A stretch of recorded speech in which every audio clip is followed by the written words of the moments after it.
All right, let's talk about hero momming for the busy mom.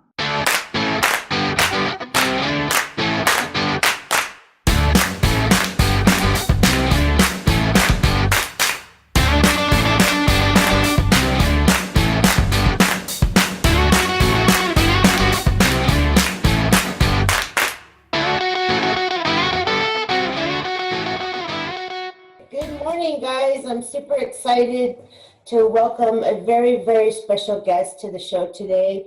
Her name is Tina Bolger, and she is originally from Chicago. She is a wife and a mom, and she's been hero momming with us for about 2 years now.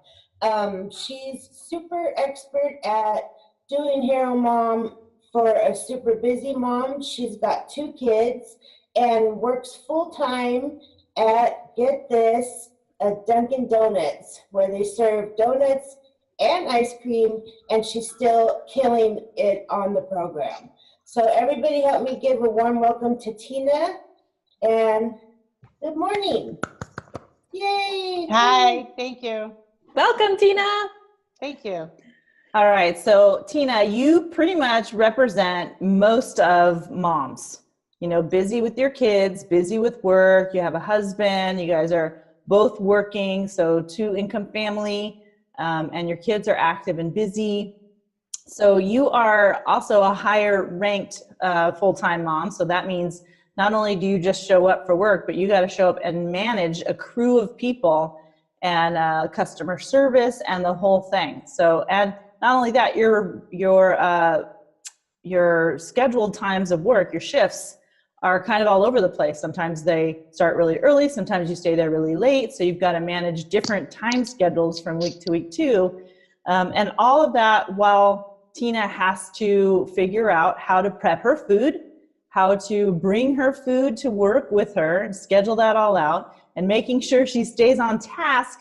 When Tina, tell us what kinds of foods you're smelling, making, selling all day long. Well, let's see. First of all, we have donuts, all kinds of donuts. Then we also have breakfast sandwiches made with croissants, bagels, English muffins. You have sausage, bacon, and a lot of processed foods too. You have the cheese, that's there. You have a veggie egg white with veggies. Sorry, people keep trying to chime in. Then we also have hash browns. Let me tell you, those are really good, by the way. But you have to stay away from them. But we stopped carrying a lot of afternoon sandwiches. They have chicken breast, but it's fried. But that's about it. I mean, it's just food on the go. That's all it is, and it's not that healthy. It's ice cream too, right? Did you say ice cream? Yes. I work for Dunkin' Donuts / Baskin Robbins. Yeah, I'm a manager there. I started off as a little white shirt, and I became a blue shirt within 2 years. Nice. So I got my manager position really quick. So T is smart, she's hardworking, she's mom, she's a wife, and at the same time, she's fighting for having the healthiest body that she can have so that she can have the energy to manage all of these things the way she wants to create her legacy, her hero mom legacy, and not just survive the day. So let's jump into that. Tina, when we're talking about being able to hero mom, one of the most important things that all hero moms have to know is, what do they stand for? Now, before you started hero momming with us, tell us, if somebody were to ask you, what do you stand for? What would you say? Nothing. I was depressed. I was in my own little world. I mean, my kids were there. My husband was there. I just didn't really care. Finally, I saw a picture of myself with my daughter on her 8th grade graduation. I said, oh my God, who is that? My daughter said, that's you. I said, why didn't any of you tell me I looked this bad? She's like, well, we didn't want to hurt your feelings. Well, I said, and even my husband, I said, why are you still with me? And he's like, because I love you, no matter what. And I was like, wow. I was like, you know what? I got to do something. Because to go up a flight of stairs and you can't breathe by the time you're done, that's horrible. Tina, let me ask you a question. You had said that your husband told you he loved you, but how did you feel about yourself? Like I didn't love knowing that myself. okay. I But didn't love even though he myself. said he loved you, how did you reconcile that, for him telling you that, but then you see this picture and then what happens? What happens in your head in the process? Well, I started crying because I was like, oh my gosh, I said, he still loves me no matter what. But I felt horrible the way I looked, the way I felt, and the way I treated everybody with, that was always around me. Let's go do something. Nah, I don't feel like it. Mm. I was just I was in a car accident. I got hurt. And from that's when it knocked me down, and I didn't want to do anything. My back was hurting so bad that, I just didn't want to get up and go do stuff with my kids. My daughter was like, come on, let's go do something. No, I don't feel like it. My back hurts. I'm tired. I was always tired. I would have loved to take naps, but I couldn't take naps because then I wouldn't sleep at night. But, it was horrible to live. I wasn't living my life that I wanted. So what was that point, that turning point for you? And we like to call it that point of responsibility where you decided, I am going to take responsibility for my life. Is there a moment in time that happened to you? It was that picture that I saw after her 8th grade graduation, and we were all together, and it's like I stood out mostly because I was so big. Everybody else around me was smaller, a lot smaller, and I'm the only big one. And I'm sorry, but I felt like a hippo. I was teased a lot when I was growing up. I was the chunky one all the time. I was my brother and my sister used to tease me, call me fat ass, all this other, names, bubble bud, just names in general. They just call me names. And you know what? When your self-esteem is so low, you're not going to think highly of yourself. You think very poorly of yourself. And that's how I felt. It's like, well, if my own family thinks I'm crap, and I look like crap, I'm going to feel like crap. But your husband loved you. Right.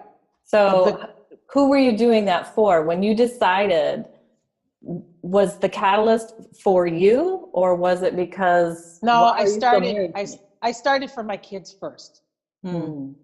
Because when I saw myself that way, and I'm like, now I know what my kids kept telling me, Mom, let's go do something. And I wouldn't do it because now I know why, and I was like, well, you know what? I want to live for them because I wasn't going to live long if I kept it up.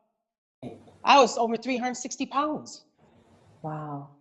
Yeah, that's where I started. It was over 360 pounds. The scale couldn't go any higher, so I don't know exactly how much it was. So, so it's like, yeah, so it was very depressing. I can imagine. What was that first step for you though? Like, 'cause for some people, it would paralyze them. Right. So now you're seeing this, you're making that decision. So what was your next step, and how did you get that courage to take that next step? I saw Jenny on Facebook, and I grew up with Jenny. I went to high school with Jenny, and I saw her, what she was doing, and she has a family that she has 4 kids. She was a single mom. I wasn't a single mom. I had a husband, but I'm like, what is she doing? I said, she looks great. She sounds good, and she seems like she loves herself. So I messaged her. I said, hey, Jenny. And she goes, hey, how are you? And everything. We just caught up and everything. I said, what are you doing? And she told me about Shakeology. I said, you know what? I got to give something a try. Let me see if that works. And I did. July 3rd was 4 years. 4 years. Yeah, 4 years. July 3rd. So, and that's the day I ordered my first Shakeology. And I drank it on and off because I couldn't afford it. I had to stop. Once I moved here to Florida, I had to stop ordering because I couldn't afford it. But I actually got some as gifts, and also I bought something from Jenny also, and then she would ship it out to me. Paula, you too, you helped me out there. Even others have, from Beachbody. Because I was a Beachbody coach back then. But yeah, that's Jenny. That's my girl. That's our Jenny. Yeah. Jenny with her Shakeology cup. Yep. Every day. Every day. Yeah.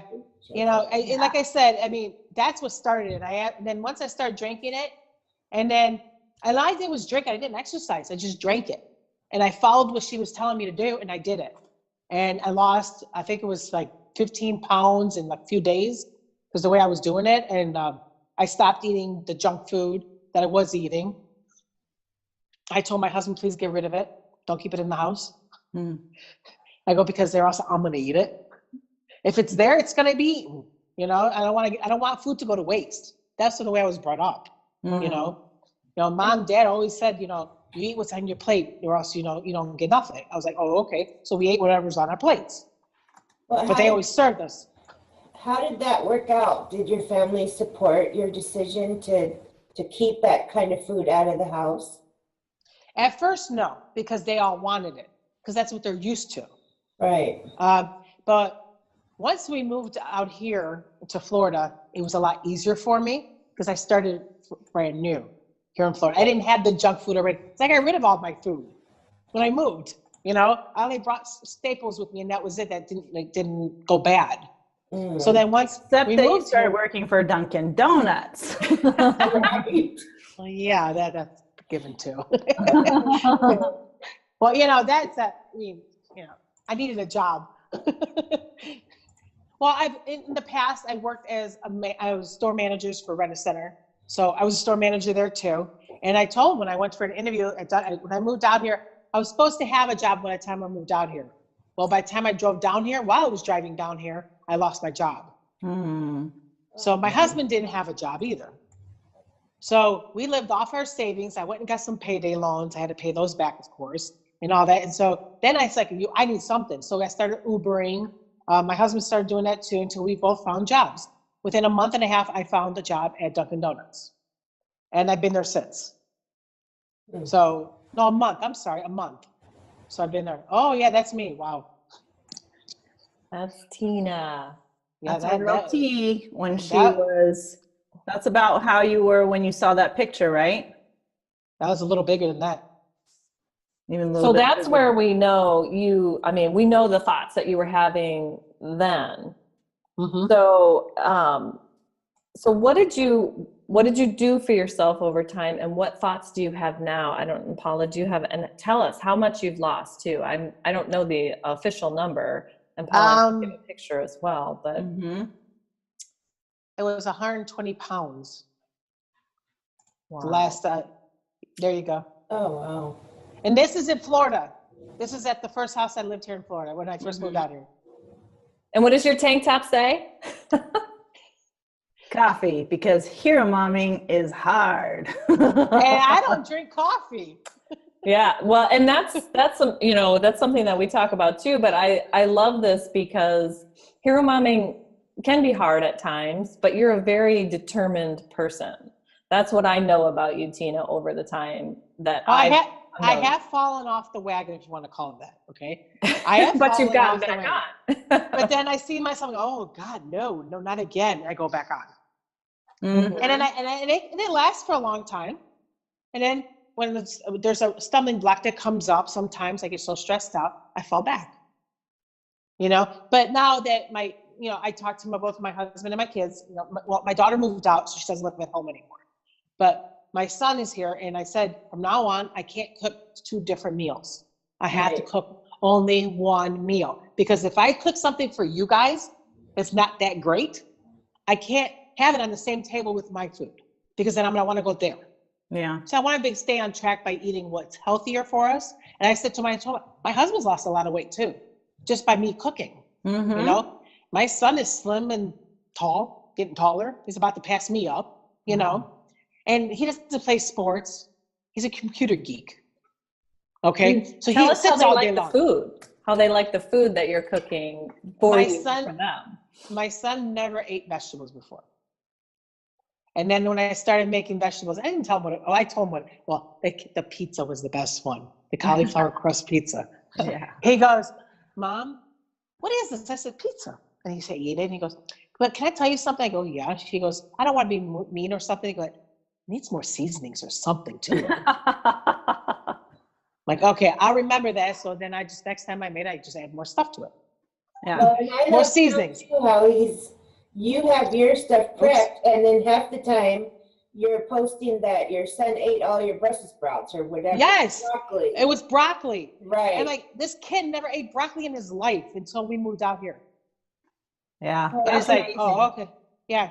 So and that's when I started up again. You know, I won the Okay. contest. I won the contest. You know, you had this going on, let me try this. I bet you I can do good, but I don't know how good I'm going to do. And like I said, I work at Dunkin' Donuts and I have ice cream.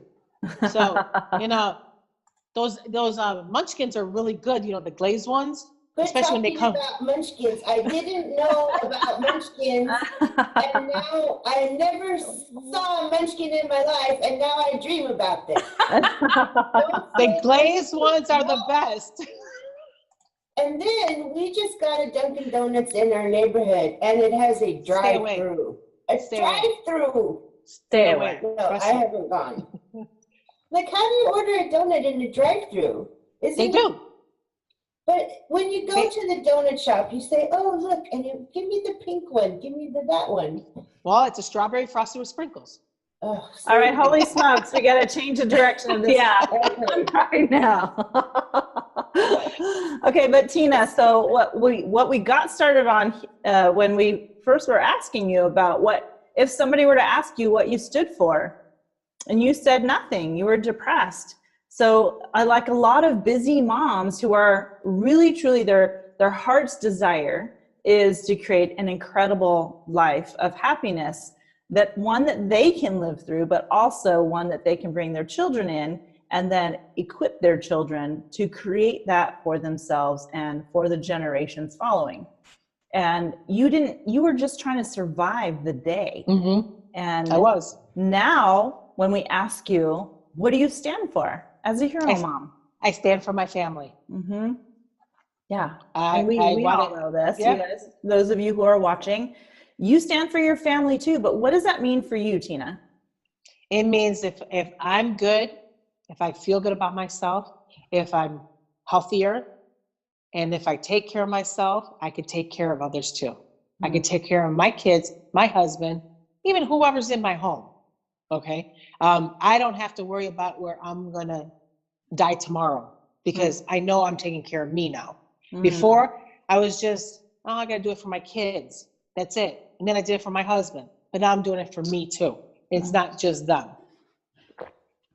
I want to live. I want to be around when they get married and have their own kids, you know? Okay. Not yet. Future. Not yet.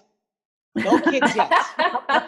They're too young for that right now. I'm too young to be a grandma. But the fact of the matter is you went from, I can't even think about how I can survive the day to I want to create goals for the future. I don't want to just survive the day. I want to thrive into the future and watch my family thrive and us have these amazing, healthy, successful lives. And that all came from, where did that ambition come from? Where did that like change of heart and focus come from? It came from learning how to do it. From you guys, from you, Paula. You taught me how to manage my life, you know, stand up for myself, do things for me first before I do it for anybody else, you know, and to love myself. That's the main thing is because I didn't love myself back then. You're giving me all the feels, Tina. You're totally giving me all the feels. Because, I mean, I was a lot like you, where if someone were to ask me, what do you stand for? I'm like, I don't know. I just get up. I do this, I do that. And you said something that, you know, you're extending it not only to your family, but to people who visit your home. I mean, I have goosebumps saying that. And you gave me goosebumps when you said it. And also learning to manage your life.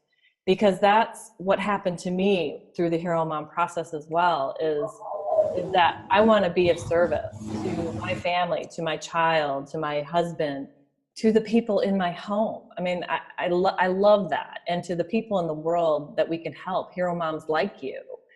And yes, Paul is an incredible coach. Yes. You know, it's an amazing thing. So tell me, when you said you loved yourself, what kind of feelings were you know, bubbling in you, and how did that pass on to your family? Well, when I first looked in the mirror, when I started losing the weight, I'm like, oh my gosh, look, my face is not as fat. Oh, I got cheeks. I got cheekbones. You know, I actually have a pretty face. You know, it's not really round anymore. Like it I used to love be. that. I am pretty. You just said that. And you probably haven't said that to yourself. Like, no, because don't get me wrong. My husband always says, you're beautiful, you're beautiful, you're beautiful. I didn't feel beautiful. It's because of the way I looked. I didn't feel, the way I thought I looked, I did not feel beautiful. But then I started dressing up nicer. We started, you know, and he's like, you look really good. I'm like, thanks, you know, and then I would be embarrassed. I'm like, okay, can you stop now? You know what's going on here, though, Tina. What I've seen, what I've experienced myself, but what I've seen with lots of other hero moms is when that moment, like Kelly said, when you took responsibility for where you are and you started choosing on a daily basis to show up for yourself, do the things that you know are going to give you a better chance of success at that future identity that you talked about, being around for your kids and watching them grow up and seeing your grandkids one day and having the energy to be the best person who creates that really great environment in your home for your kids, for your family, for your guests. When you started taking responsibility to create that joy and happiness and success, you felt better about yourself. Oh yeah, so I did. You started respecting yourself more, loving yourself more, appreciating yourself more, and therefore started, you know, what I always said when I was obese was, it was an outward expression of what was happening inside of me in terms of how I felt about myself. So for people who have drug addictions, or you know, they're addicted to alcohol or something that you can see them doing that's nefarious, and you can say, wow, that person really has a problem. For me personally, when I was obese, that was a big billboard sign that said there's something very wrong happening inside of this woman, and I was trying to hide. But because people aren't seeing me actually take a drug or drink in excess alcohol, they might have said, "Wow, she really needs to go work out." But food was my drug. Understood how extreme I was hurting, how extreme the pain was going on inside of me. But we know what's going on inside of us. And it wasn't because of what I saw in the mirror. It was because I knew what I saw in the mirror was a reflection of me just completely not taking responsibility for being the best of who I could be. And that was a reminder to me when I looked in the mirror that I wasn't doing that. And that made me hate myself even more, because I knew, even though as a mom, even though as a wife, and those are the most important things to me, I still wasn't being motivated. I was making my own ego more important than them. And that was not what my role in this world was. My role in the world was to be the best wife and mom that I could be. And I wasn't doing it. And that's why I felt icky. What about for you? Same. I mean, you know, food was my addiction. You know, I was depressed, I ate. I was happy, I ate. You know, I was bored, I ate. Even if I wasn't bored, I ate. I mean, I ate all the time. I mean, it was just like a comfort thing for me. Well, you know, I didn't feel pretty. I didn't feel loved. I thought I didn't feel loved, but I was loved. But I didn't see it for myself. You know, and when your kids come to you and say, "Mom, I love you," and it's like, "Oh, I love you too," you know, "Thank you, I love you too," you know, and all that. But that's all I was back then. Now it's like my son is always giving me hugs now. He actually, this is the best part that made me, with my daughter and my son hugged me for the first time when I lost the weight at the beginning, and they're able to interlock their fingers. They're always like this far apart before, and they couldn't reach before, you know. And then when they interlock their fingers, like, "Mom, oh my God, look at you." I can look, Mom, I could touch my fingers. You know, it's like, and I was like, oh my gosh, I really am doing this. You know, it's like something that woke me up even more. It's like, I really am doing this. I'm doing it. I'm not saying, you know, at first I didn't see all the changes, you know, because you don't see it because you see yourself every day. Okay. Mm-hmm. But when you have, yeah, there it is again. Oh, yay. When you see that again, you know, it's like, wow. And I still have those pants, actually. I brought them to California to show Paula the pants. Mm-hmm. Oh, I Yeah. remember that. I still have them. I have to say what you said, that you weren't seeing the changes, but I want to say something about you in particular, Tina, that when we see you like posting in Hero Mom Nation, and I think it's your consistency and your accountability. I mean, I see you there every day posting your food, posting your stick, and I think that it's so important that you have committed at that level, because on the days when you feel like you don't see a result, you can look back and say, well, I'm doing everything right, and we can certainly see it. We see it. You know, I don't think there's any person that's more consistent with their posting and even your food prep. I mean, you guys, this lady does food prep like your Italian great grandmother. I mean, her whole table is like filled with healthy dishes. Michelle, you're a fantastic teacher, though. I mean, Yes. Tina gobbles everything up. She's like, "Oh, tell me how to do that. I want to do that."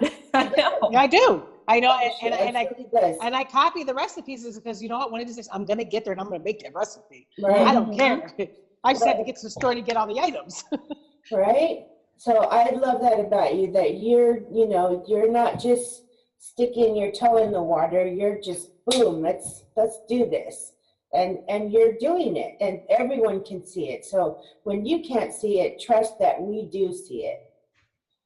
Well, But the good thing I is see it now. Don't get me wrong. I see it now. I see it now. Okay. But at the beginning, I didn't see the changes that I was making because I see myself every day, you know, but then when I started putting my other clothes on, and then I'm like, I have to go shopping. I don't have any more pants to put on because they're all falling off, you know? So I had to do that. I went from a size 20. Yeah, I went from a size 28. I went from a size 28 to a size 18. Wow. Oh, that's awesome. Wow. So right now I wear a size 18. I want to get down further, of course, you know, but it's going to take some time. It's like I'm learning every day something new. It's not like, you know, I'm stuck. I was stuck for a while, you know, because I was going through some stuff too. And I had some issues with my daughter and all that. I was going through stuff with her. And that's the whole time we've been here in Florida. It's been on and off. I mean, I've had ups and downs big time. Paula knows, I've talked to you about it, you know, and just now that she's on a good path, I feel like I can be on that path also. I don't have to worry about her so much anymore. You know, and I can worry about not just my son and myself and my husband in the house. Right. So that's why I told him, that's what I told him. I said, I'm sorry, but I can't cook 2 separate meals anymore. I can't do it because not only do I want to stay healthy, I want you guys to be healthy too. Right. I said, and my husband goes, but I need my starch. I said, you can find carbs in other things. Veggies. Okay? Veggies have carbs. He goes, but I want my potato sometime. I said, sweet potato you can have. And he's like, fine. But you know, he made the Thanksgiving meal. He did not follow my cookbook, your cookbook. He made it his traditional way because his mom came into town. She's here for a week, but she'll be tasting my foods too. Don't worry. Oh, good. Okay? She's here till Thursday. I gotta ask you, you've been doing this for a couple of years now. You've already experienced ups and downs. And all of us moms, we understand when our kids are hurting, we feel that directly. We hurt, and we want to just put all our attention on our children to help elevate them out of that place. But what I will say, what I've known from my own personal experience is when I take the gas pedal off of my self-care and my self-love, my pace slows dramatically. I get reactive, I get overly emotional, and I start pushing for the changes that make me feel more comfortable, as opposed to really being able to look at the situation and help my kid with their objectives and their agenda. We have the same objective, get out of it, right? Of whatever the situation is that's going on. But what I know is when I take the gas pedal off of caring for myself, I am not able to make my best decisions because my routines keep my energy up. My energy goes down, I'm tired. When I'm tired, I want the easy button. And I'm going to go for the reactive coping mechanisms from the past. If I'm not proactively making sure I'm choosing the things that I know are the new ways of how I protect my energy and show myself love, which then also shows my kids love. So they're in a stuck place, just like we've been in stuck places because they're not loving themselves in some way.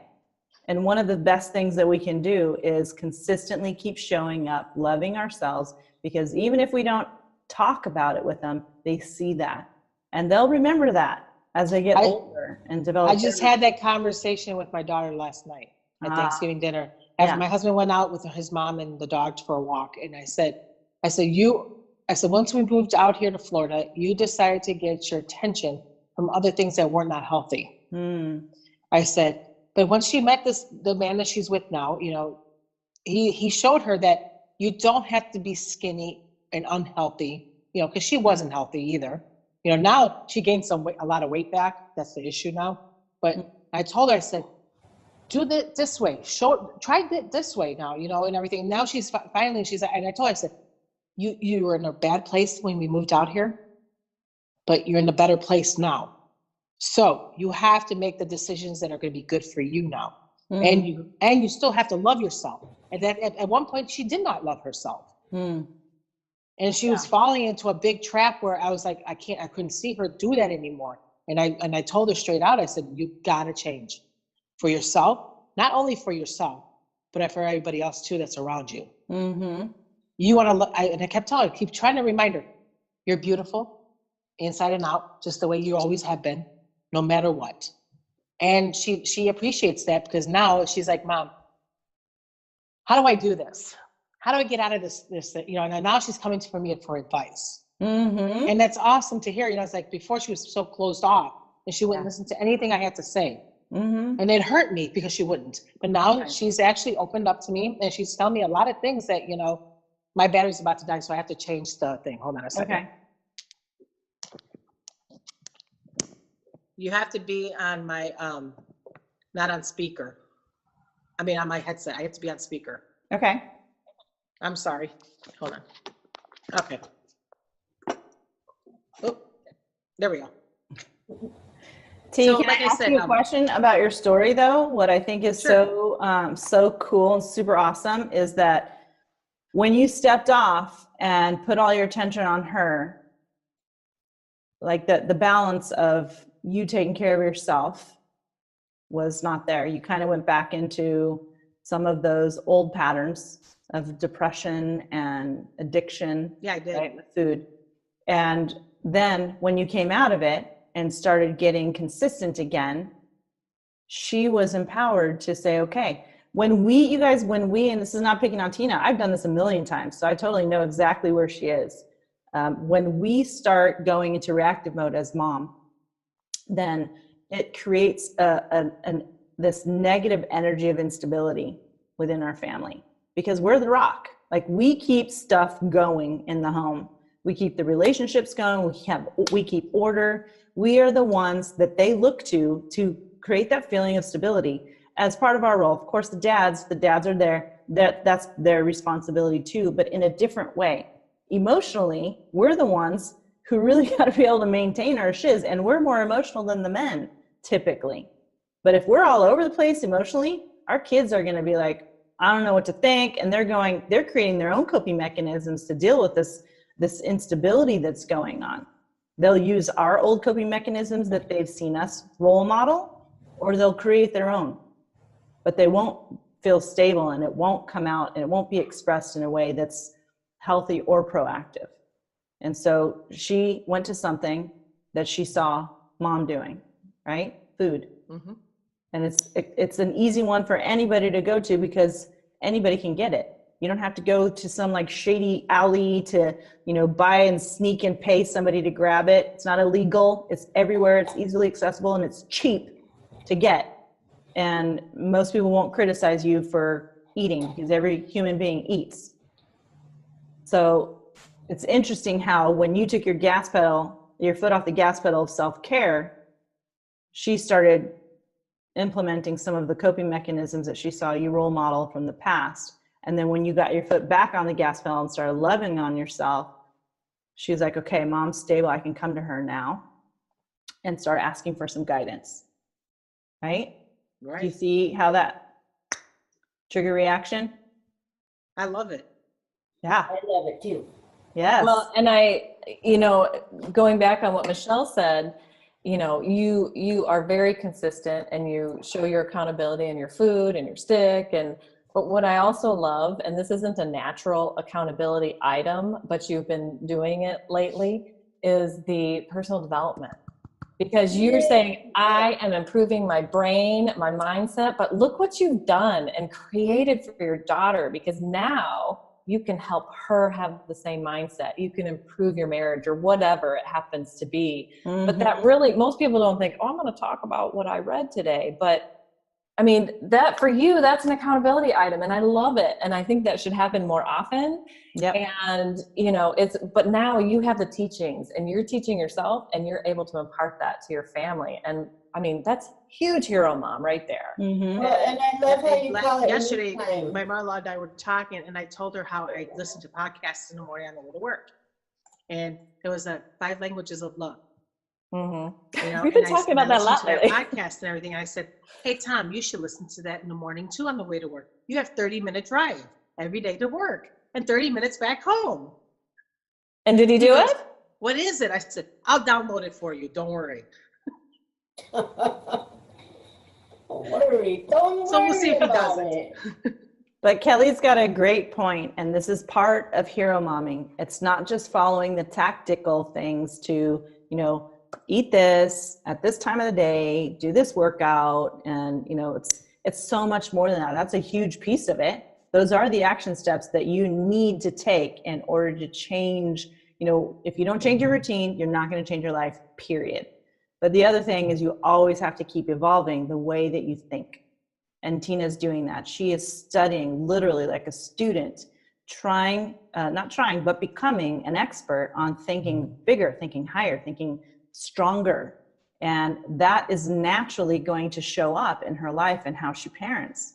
And so therefore she will be role modeling those things that she's evolved, which will elevate her kids. That's why we have that saying, your life elevates theirs, because when you take care of yourself and make yourself better and stronger and smarter, then you automatically take your whole family up a notch with you.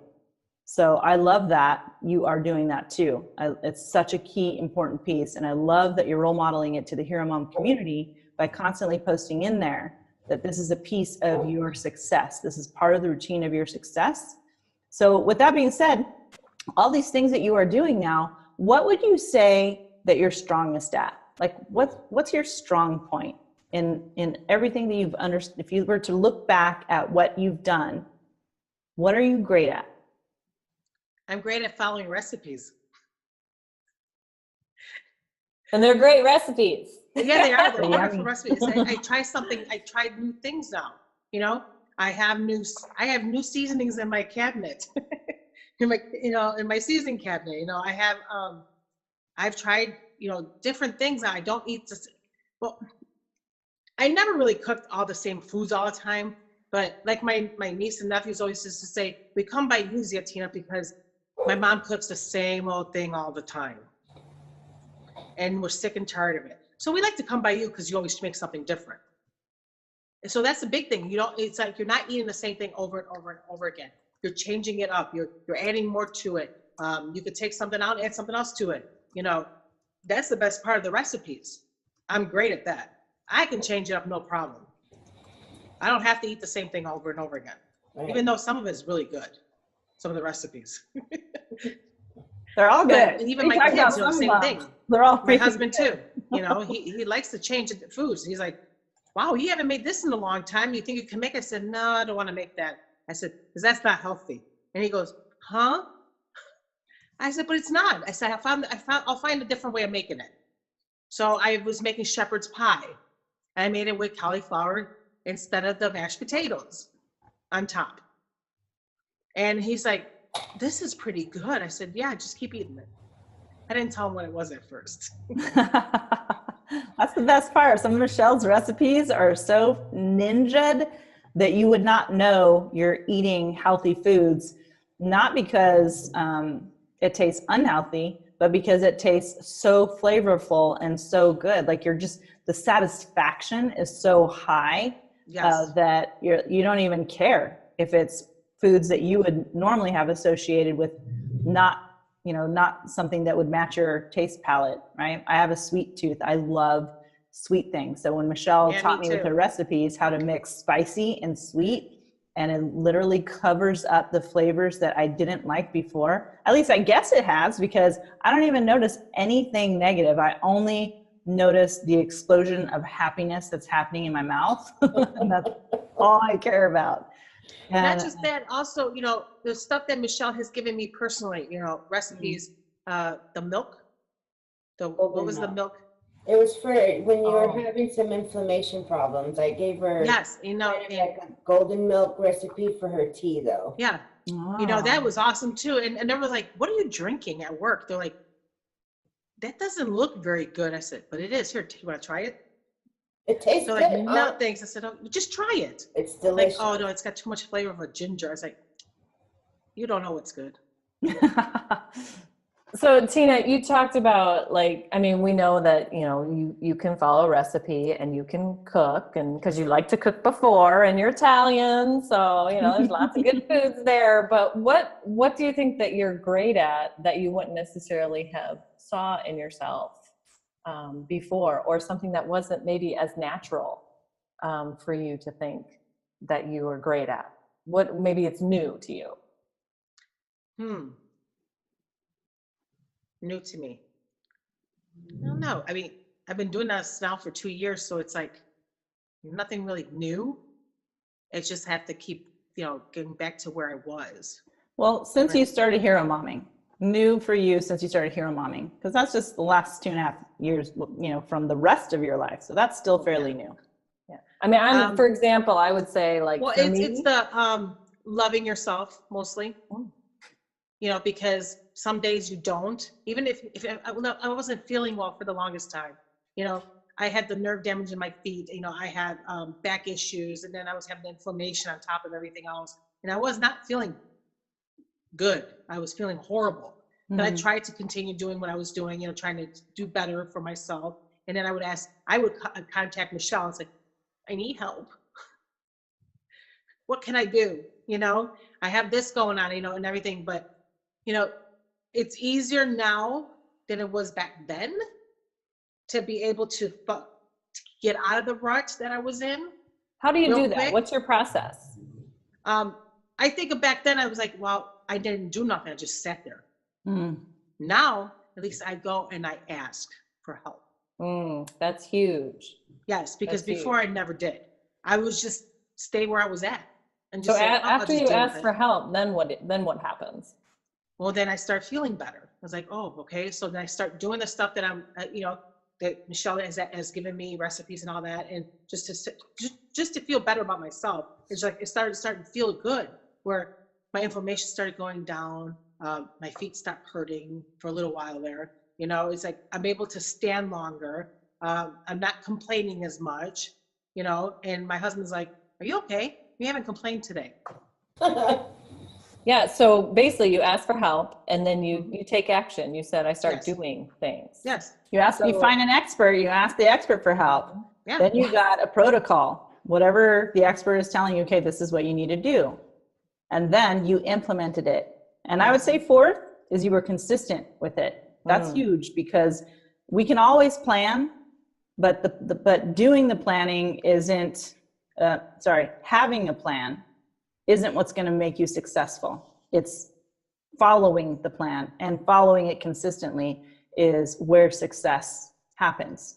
So you saw great results because you took the help that was given to you, and you did it consistently. Right. And this is what we like to call, the what makes you successful. So, you know, as long as you are asking for help, as long as you are taking action, implementing, and consistent, you're going to get results. And not everybody's plan. So for people who are watching this, yours may not be the same thing. So it's just identifying those steps that make you successful. And that's what makes Tina successful. And every single time she implements those, she comes out on top. Never fails, never fails. So when you're stuck, what Kelly's saying is anytime you ever feel stuck, the first thing you should do is go to this little checklist, these 4 things checklist. Have I asked for help? Has the help given me something to follow? Have I implemented it? Am I doing it consistently? Like self-coaching right there with your little checklist. And that's going to get you on the track to success. However, sometimes we outgrow that. So we got to check in with it first. If you're still not having success, then it's like, okay, it's because I've gone to another level now. So I got to level up that routine. So then you got to figure out what the next thing you want to add to that is. But for now, until you're doing those 4 things consistently with anything that you're stuck in, that's your success routine. And for everybody else, like Kelly said, think about when you were your most successful, what things did you do? So now this success checklist, this is what Tina's great at. You did it. You created success with this checklist. So you're great at this. And I would be like, thanks, girl. Drop that one out. Put that up there somewhere. Yeah, but without your guys' help, I would have never done it. So, okay. So accountability is also part of it then, right? I saw what was doing for everybody else. I wanted to be there too.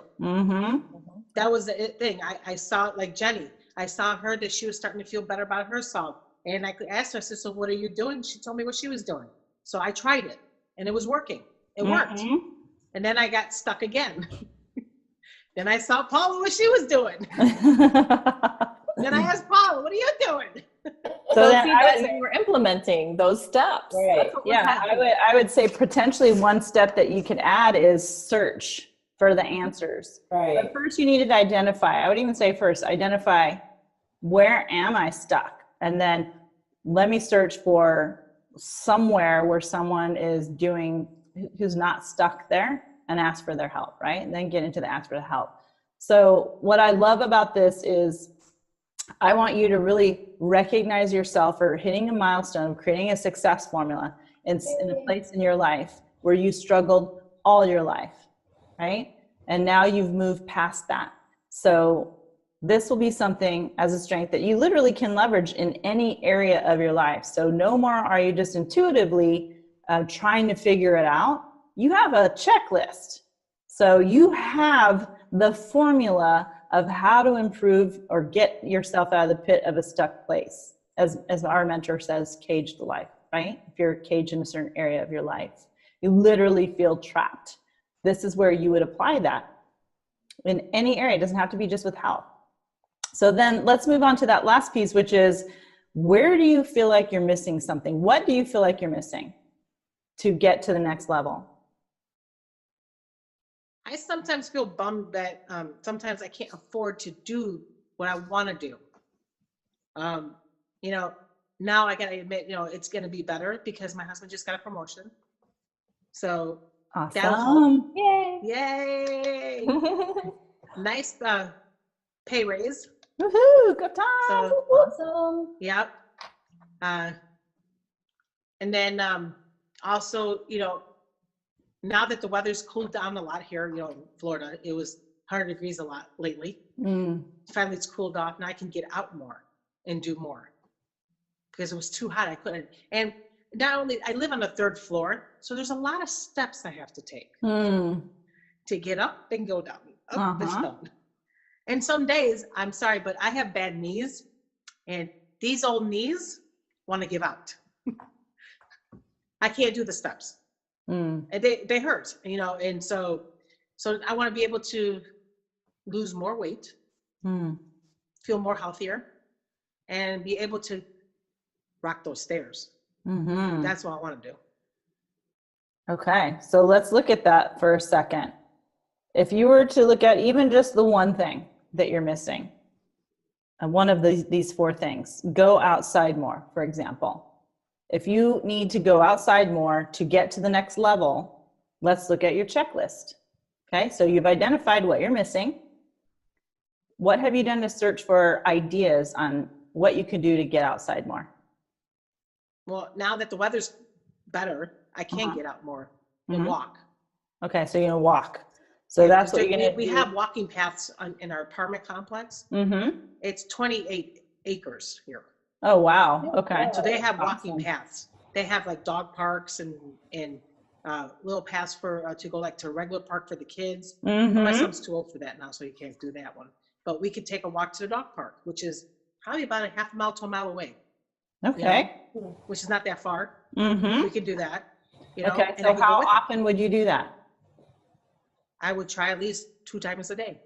Okay. Nice. Start off. 2 times a day. My poor Frosty could get some exercise too while we're at it. Absolutely. Look at all of a sudden, just like a typical hero mom, not only are you thinking of how you can do something that benefits you, but you're always thinking like how many other people can benefit from this too. I love that. Right? Yeah. Well, those of you who are listening, you totally get it. You're never thinking just about yourself. You're always thinking, if I do this, who else is going to benefit? And you should be thinking. Oh, by the way, the recipes, he likes them too. The dog likes the recipes, but that's weird. That's normal. Everyone loves Michelle's recipe. Right? I know. He loves the food, let me tell you. All right. Okay, so how are you going to stay accountable to doing this so that you stay consistent? I'll have my son be the one to keep me accountable. Okay, now you get, because you have the power of the parent, if he tries to like hold you accountable, you'd be like, move aside, son. No, I won't do that to him. Okay, so if he says, Mom, come on, let's go, and you totally don't feel like it, it's hot. I'm going to have to push through no matter what. Okay. I have to push through. Would that be something you would like posting pictures in Hero Mom Nation? Yeah, that's accountability, yeah. All right. I love it. Okay, so we Before just Frosty's through. gonna go, are you crazy? It's hot. There's a lot of walking. I got short legs. But you know that's what's going to take you to the next level, and that ties us back to what are you fighting for, right? Your family. So when it gets hard, what is the reason why you want to push through this struggle? So you have the checklist on how to be successful, and now you are reminded what you're fighting for, and you have the routine of what you're going to do. So do you feel like, what are your chances of success to get to this next level, to push through this, what you're missing? I think I'll do great at it. I say 100% chance. If I put my mind to it, I know I can do it. Absolutely. I've done it all. I mean, come on, working in a Dunkin' Donuts, Baskin Robbins, and I still lose weight. Exactly. So if you guys want to see if Tina is rocking it out like she says she is, you got to join us in Hero Mom Nation, you guys, and join Tina with what she's doing. Use a success formula like she is, and figure out what you stand for, what you're great at, and what you're missing, so that you can fill in those pieces, close the gaps, and start getting success and get out of that stuck place and get to the next level of your hero momming legacy life. That's what we all want for you. And we're so proud of Tina for how hard she fights. And I just have to share one more time this amazing, amazing before and after picture of this girl, because, oh my gosh, how incredible how dramatic is that? And the girl is still going. That's not the same person. No, on the left. No, she has changed. Yep. Inside and out. T, what would be the girl on the right's biggest piece of advice to the girl on the left? Just push through no matter what. And don't hold back. Love it. Awesome. Well, wow. Tina, I really, really so much appreciate you, and I appreciate you taking the time to share your story of how you hero mom and how you have, sharing how vulnerable, being vulnerable and sharing how difficult it was for you and where you were at and where you are now and what you're still going for. I love that. And I'm so inspired by you, and I'm so motivated by all the hard work that you do and how you lead in Hero Mom Nation with your example of how consistent you are and how committed you are, and always sharing your results. And then also what I'm really proud of you for is that when you are stuck, you always reach out to us. And so you don't stay stuck. And I'm really proud of you for that too. So I appreciate you so much, and I'm so I appreciate thankful all for three you. of you. Yes. And Mwah. Jenny Love you, too. Tina. Mwah. He's We back love there, you. so. And Jenny too. Yes, for sure. All right, girls. Next time on Hero Mom Podcast, we've got something awesome and great for you. So make sure you stay tuned. Click on the link to join Hero Mom Nation to have conversations with Tina and with us, and to get started on creating your own Hero Mom legacy.